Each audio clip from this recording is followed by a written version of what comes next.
everyone, welcome to this vlog. It's very early in the morning. I'm home today and I'm talking quietly because everyone is still sleeping, but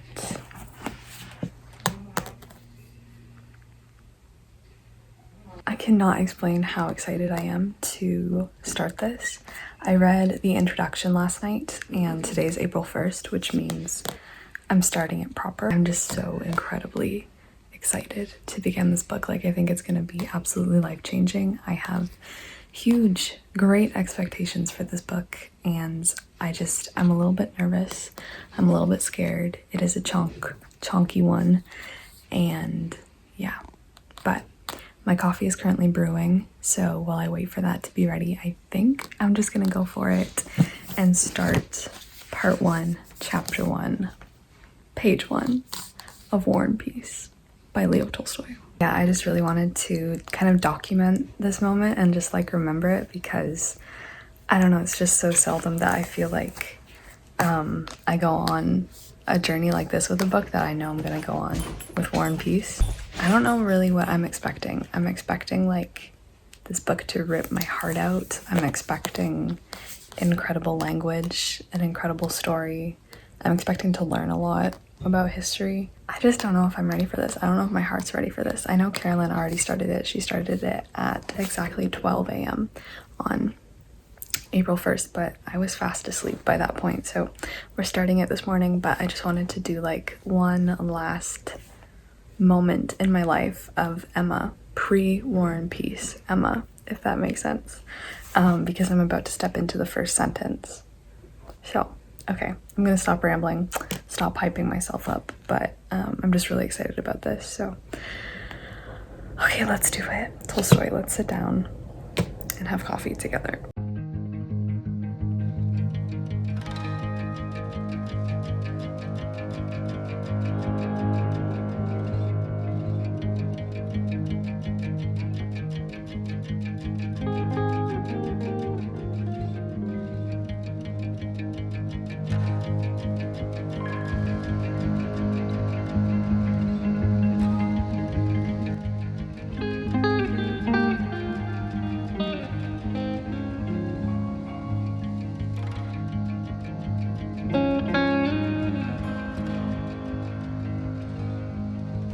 I just finished the first page. I think I deserve a coffee.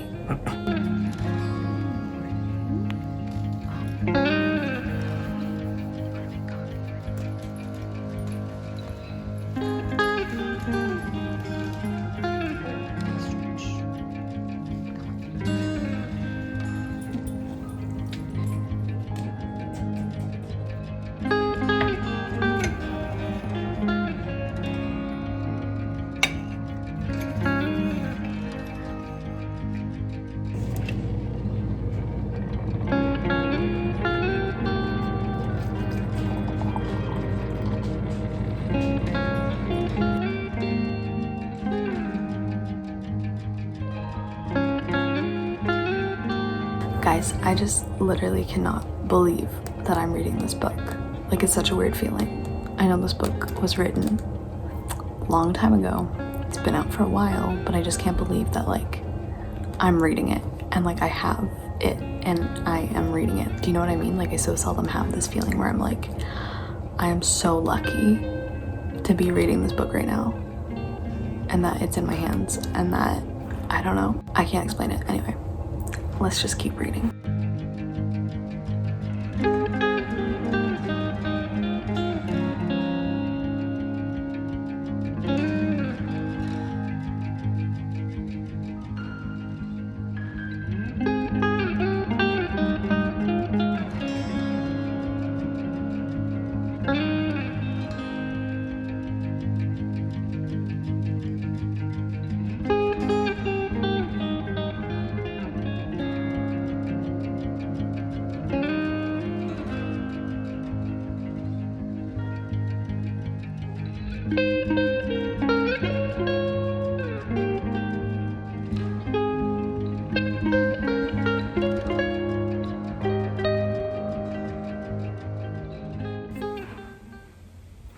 I think this is going to take me a really long time to read. I split it up into like 22 pages a day, but like I can see the clock and that just took me 6 minutes not even to read 2 pages because I feel like I'm going so slowly with it and like taking in so much. I feel like I just need to like really time manage with this book to finish it in 2 months because I'm like, yeah, anyway, I can't believe never in my life has it taken me 7 minutes now to read 2 pages.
Alright, so I am a whopping 8.5 pages into this. I'm gonna sit down in a little bit and have like kind of a bigger probably discussion or talk about the introduction and stuff that was in the introduction and just my thoughts so far and stuff. I'm wondering if it would be like beneficial to keep tabs on all the characters because the introduction said that there are 600 of them, over 600, which is just insane, Tolstoy. So I'm gonna think about it for sure, but 8 pages in, guys. Let's chat. I'm currently 12 pages through. I'm only 12 pages through, so I think I did mention I'm trying to read like 22 pages of this a day, so got 10 more to go today, which will be manageable, and I am trying to find an audiobook of it as well. I know there's tons of them, so I'm just trying to find out like which one I want to listen to and stuff like that.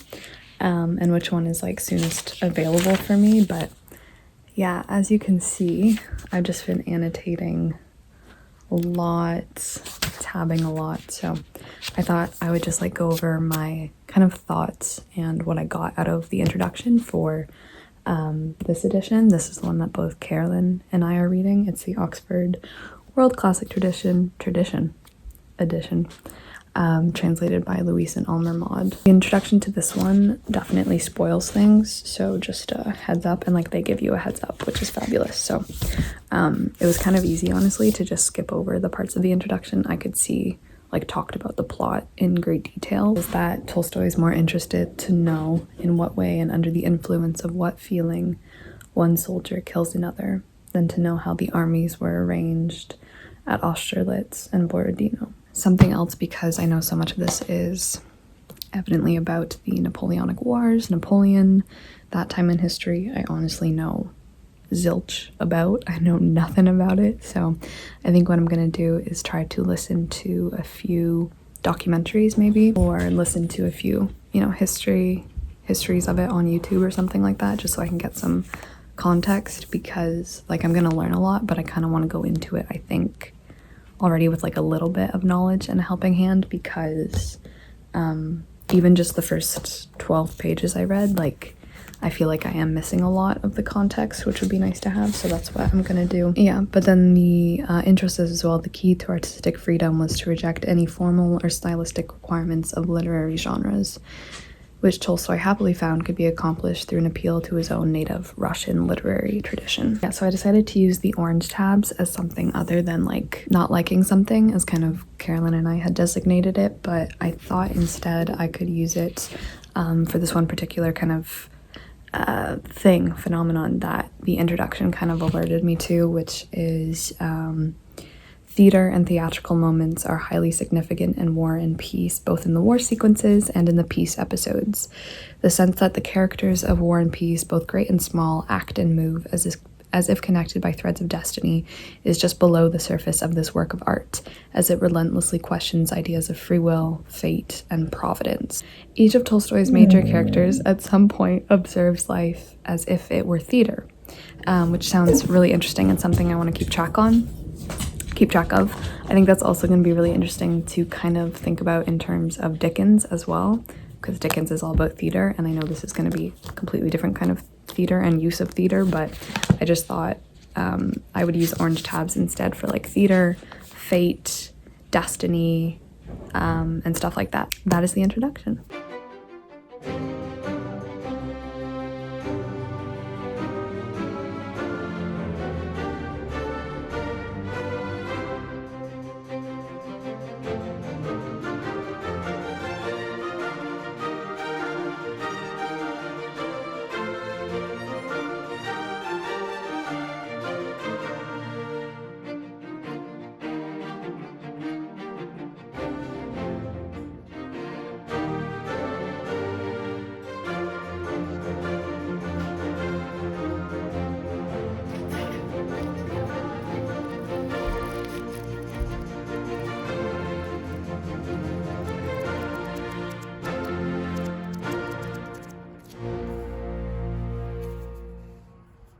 Alright, welcome to the second update, I guess. I hit the 100 page mark last night. I'm on page 106 at the minute. I'm a little bit behind, so I'm going to be listening to a lot of it today, but wow, as you can see, there's a lot in here, and I guess I'll give you my first 100 page impression. I feel like saying your 100 pages through a book is usually like a pretty good chunk, but as you can see, this book is 1,300 pages long. What are my initial thoughts? My initial thoughts is that I'm gonna love it.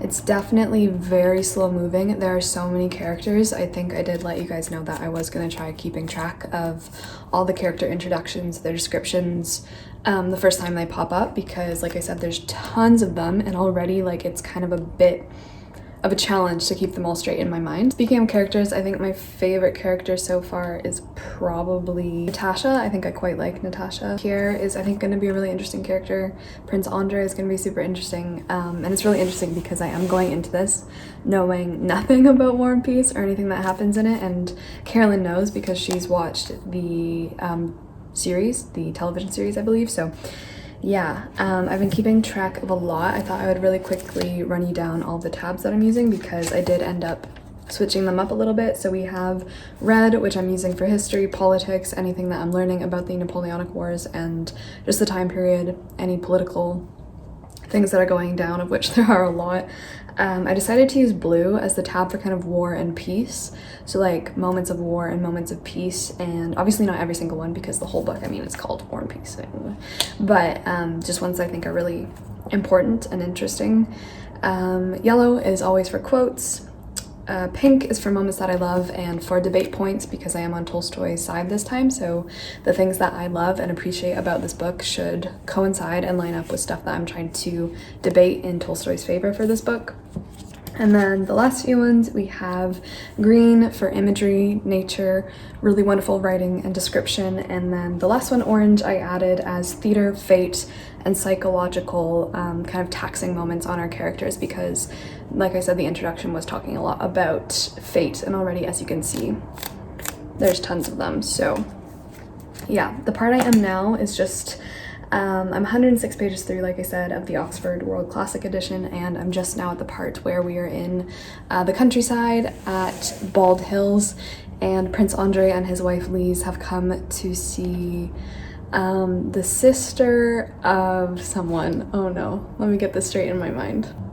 Oh, they've come to see Prince Andrei's sister, Maria, because she is staying with her father in Bald Hills away from everyone. That's where they kind of live. Her sister, his sister Maria, is very religious, very kind of a passive figure, and she's very much just quite happy with her life in the country, living with her father. And meanwhile, Prince Andrei has come to leave his wife Lise because he's going off to war, and so he's leaving Lise, his wife, in the countryside with his sister. And they've also come to let Maria know that there is a potential suitor and a potential marriage match for her in the form of Anatole, who is Prince Vasily's son. Prince Vasily is trying to marry his two sons off because they're quite obnoxious, quite loud, not really being veritable men of society as he would like them to be. So he would like to marry Anatole off to someone respectable, a lady of means, and so Lise is there to kind of present that to Maria as the choice. And what has also happened with Pierre is he's just assumed the formal title of Count Bezukhov because his father has died, and in his will he has left his estate and his fortune to Pierre, the illegitimate son, instead of to his daughters. So, oh, I see a groundhog. I see a groundhog. He's so cute. Like I said, at the moment, kind of the only task is kind of keeping everything straight in my head. There have been a few really beautiful lines. This one I like sent to Carolyn, and I was like, this is you and me, because Maria is writing to Lise, her friend, or no, Lise is writing to Maria, and she says, "Dear and precious friend, how terrible and frightful a thing is separation. Though I tell myself that half my life and half my happiness are wrapped up in you, and that in spite of the distance separating us, our hearts are united by indissoluble bonds, my heart rebels against fate." And as well, that's like everyone I'm far away from, all my friends, but I just thought that was nice. Definitely my least favorite character so far is Anna Mikhailovna. I cannot stand her. She just weasels and wheedles her way into every situation. And like, it is a little bit impressive how she can just insert herself into everyone's lives so assaultingly, but I just really can't stand her at all. Anyway, so that is my little 106-page update on War and Peace, but maybe I'll catch you guys when I read a little bit more of this tonight, and probably when I finish up my pages for the night. I should make it to like the 130-page mark tonight, so yes.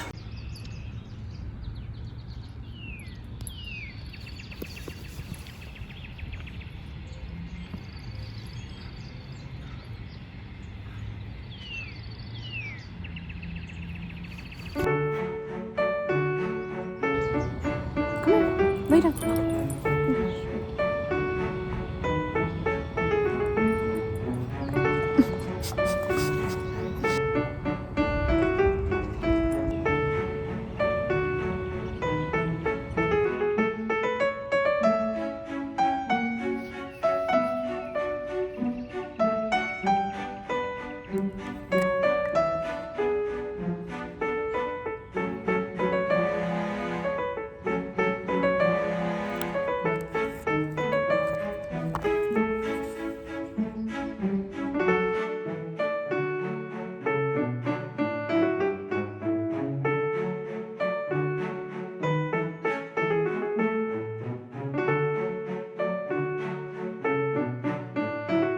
Good evening. Hi guys. So it's still the same day. As you saw, I was reading a lot of this. Look at my tabs. It makes me so happy so far that like I found so much to talk about and so much to mark down.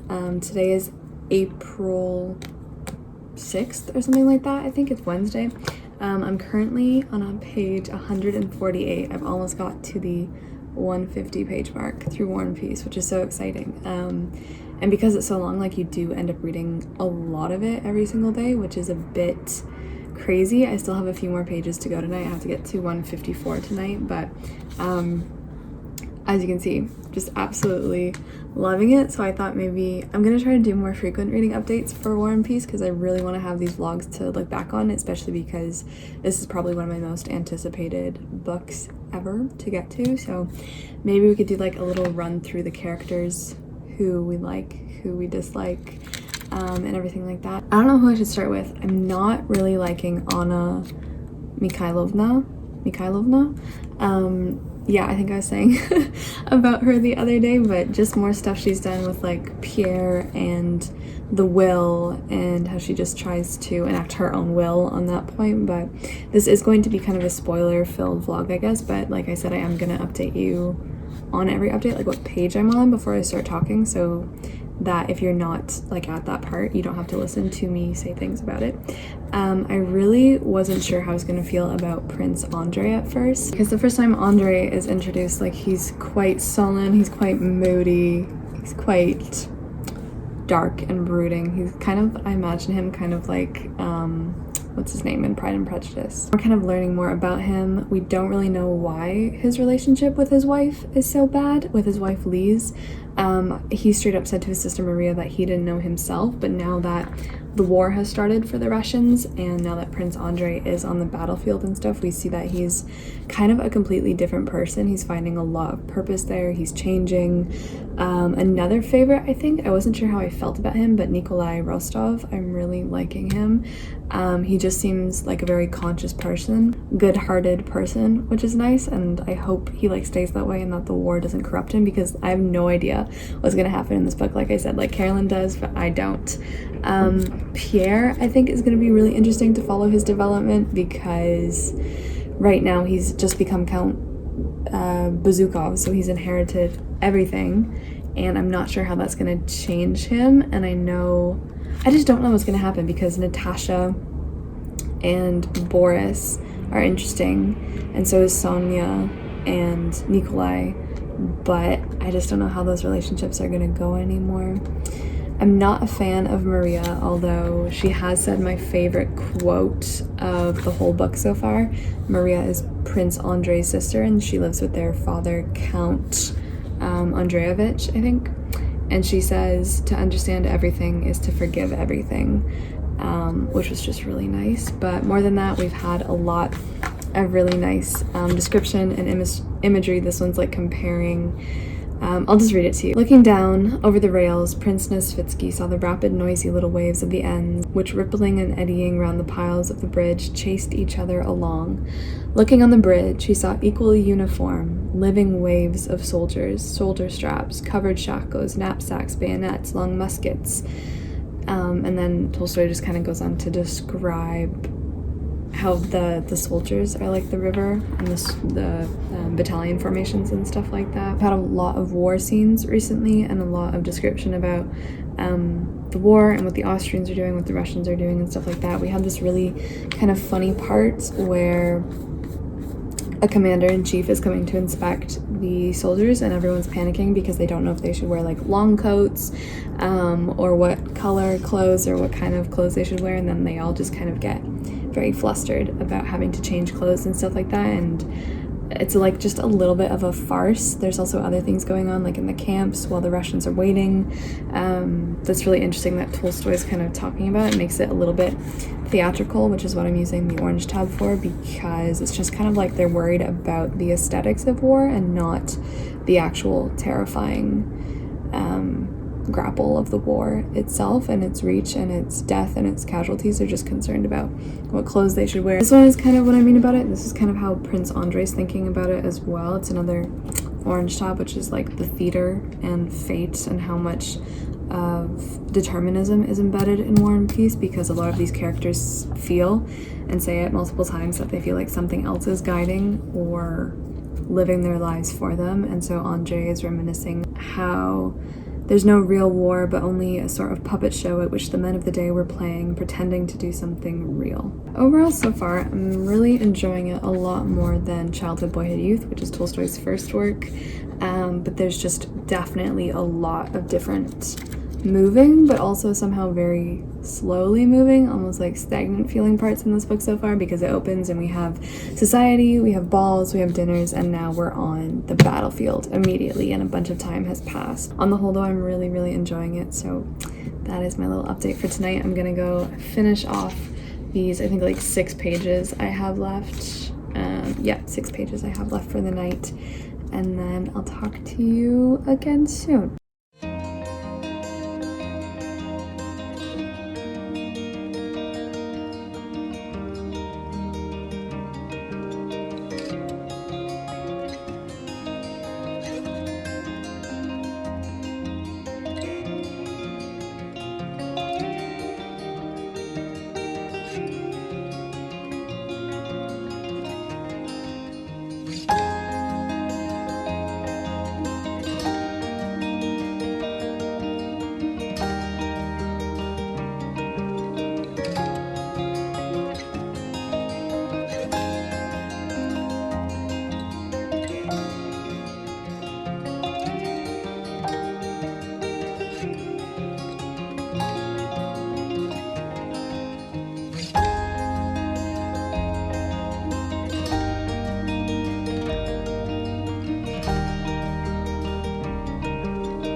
Okay, I just came across this quote on page 152, and it's just so good that I just had to stop and read it. And it's when they're kind of encountering the French for the first time. It says, "One step beyond that boundary line which resembles the line dividing the living from the dead lies uncertainty, suffering, and death.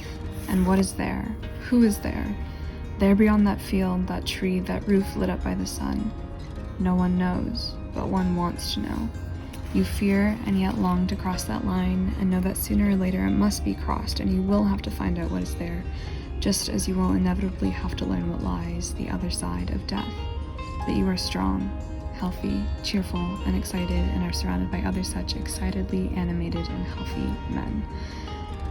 I just thought that was really good. Definitely another favorite so far.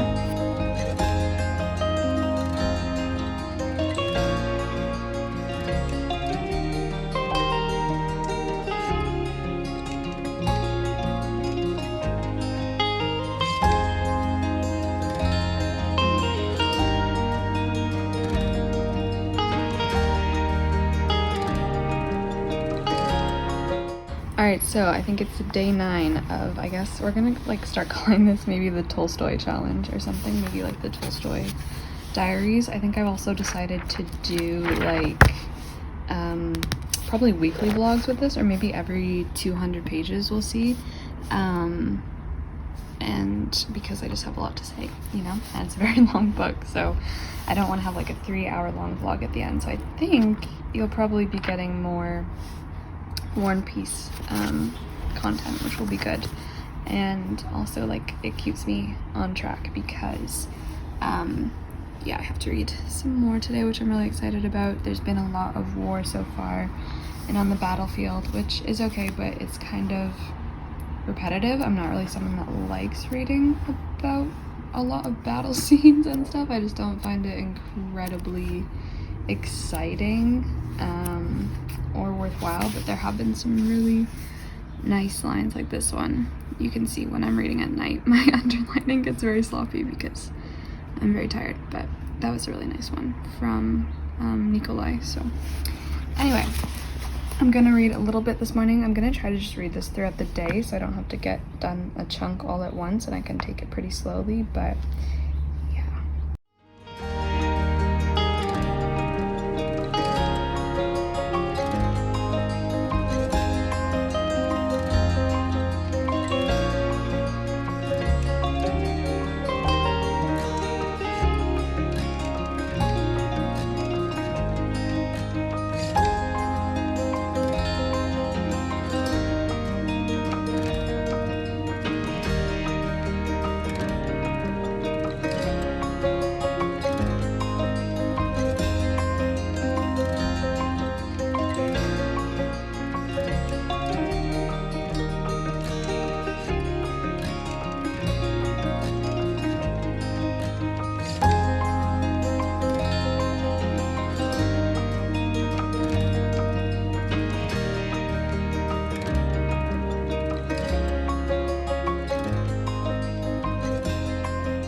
alright, so it is still April 9th. I just read a few more pages of War and Peace in the cozy, breezy sunshine. It's a gorgeous day. And I don't know. I'm almost at the 200 page mark and I think I'm gonna cut off this. Okay. I think I'm gonna cut off this vlog when I get to page 200 because I think I've talked a lot, but I'm on page 192 right now, which is still book 1. This book is divided into 3 books and an epilogue. No, 4 books and an epilogue, and then each book has 3 parts. So I'm currently still on book 1, part 2. Like I said, I'm 192 pages through, and there's just been so much war stuff, but not even exciting war stuff. It's just been like Tolstoy really taking his time through these real situations more often than not. Not really conversations between or about the French and the Russians and what's like going on there and like the army's progress and stuff like that, although now there's been a lot more heavy focus on that primarily it was about problems kind of within the own Russian army, disagreements. Like I was talking about the other day, the part where people are coming to inspect the army and maybe people aren't dressed properly or they don't know how to dress. We've had a lot of arguments. We've had Russian soldiers stealing from other Russian soldiers, and then all those punishments having to be carried out at the same time, while literally the enemy at this moment, the French for them, is like not even 10 yards away, sitting over there getting ready to attack. So it's just all a little bit crazy and chaotic. And I know Tolstoy, he's really capturing that. It's extremely realistic, but I do have to say, as a reader, it's also a little bit boring. I'm not gonna lie.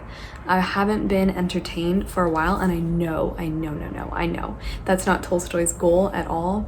But I know if I were reading Dickens, if I were reading per se A Tale of Two Cities, I think I would always be entertained about this topic and stuff like that, and war. But we just had so much where I've just been reading, and it's just been endless description almost of the battlefield and the soldiers, and more often than not Prince Andrei, who we seem to be principally following through the camps, and he's just gone to the Emperor of Austria to tell him about a little victory that happened. Just from like a reader perspective right now, I'm not enjoying my time with it. Like, it's making me very sleepy. So I have been reading it a lot before bed because it really does do the trick at getting you to sleep. If you're having trouble sleeping, highly recommend War and Peace to maybe soothe you to sleep or bore you to sleep if you need a chunky book for that purpose.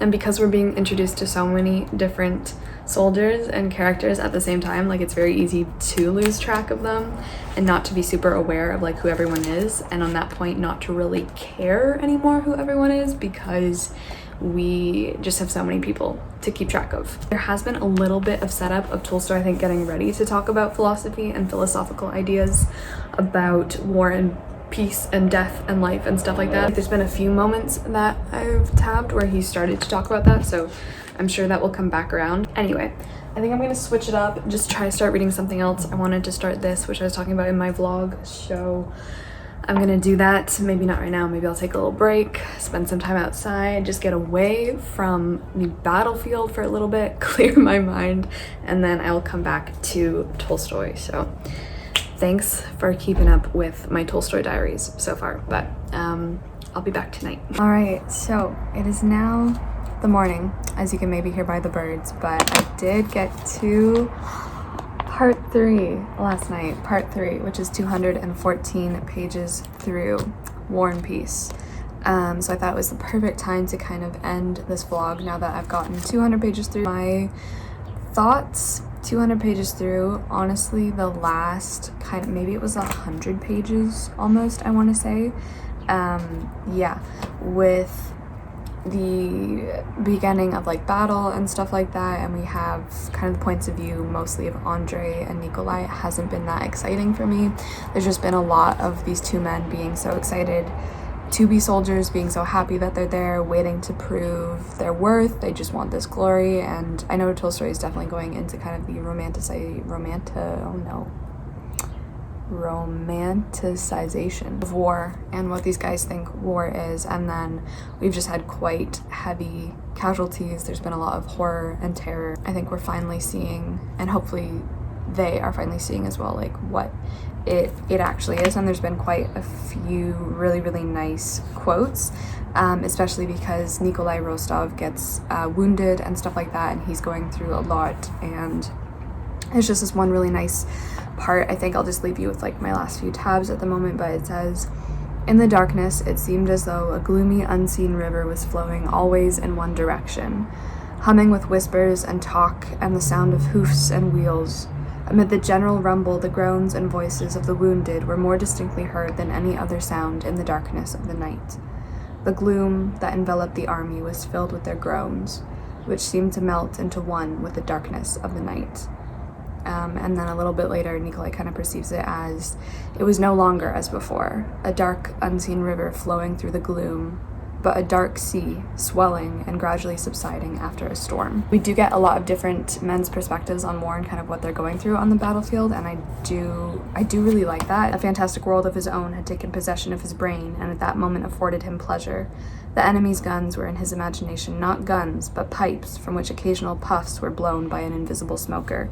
And then you kind of get this like fantasy world of the battlefield. And in the instant as well, I think I just wrote like excellent, was the point where Nikolai is wounded. I think he sprains his arm or something like that, which is quite lucky because I think his horse like almost falls on him, but just the way that it was presented, we kind of, I don't know, it just really resonated with me, like the theme that like he doesn't know what's happening to him, and he kind of just thinks he's still going through the motions. He sees all these people running from him and he's like, why am I not moving? Why am I on the ground? And I don't know, it was just a really realistic portrayal to me of when you get injured and stuff, so I really thought that was good. Orange tabs, which I've been using for like the theater of that and kind of the theatricality in the way that these players in the book, these characters feel like their lives are not their own and that these invisible forces are moving them, has appeared actually quite a lot so far, but this one was really cool. This is Andre thinking about it this time. And he says, while he was speaking, the curtain of smoke that had concealed the hollow, driven by a rising wind, began to move from right to left, as if drawn by an invisible hand. And the hill opposite, with the French moving about on it, opened out before them. There's definitely been a lot of interesting things, and things I've definitely had fun tabbing in the kind of war part so far. And blue is kind of the tab for those war and peace moments, but overall, like the battle scenes have been a bit long for me, just as like a reader, but it is really interesting to get that context, and especially through Tolstoy's very like realistic portrayal, which is interesting. But now at part 3, we are back in